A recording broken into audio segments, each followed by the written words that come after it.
రాజేమో నాన్నకి, సింహం నీ అమ్మకి వాహనమై ఉండలేదా? ఎలకేమో తమరికి, నెమలేమో తంబికి రథమల్లే మారలేదా?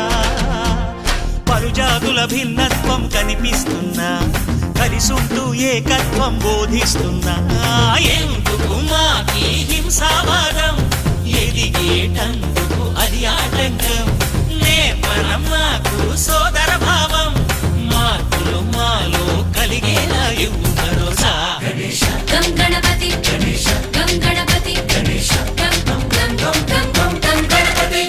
జై జై గణేశ, జై కొడత గణేశ, జయములిప్పు బొజ్జ గణేశ. హై హై గణేశ, అడిగేస్తా గణేశ, అభయమిప్పు బుజ్జి గణేశ.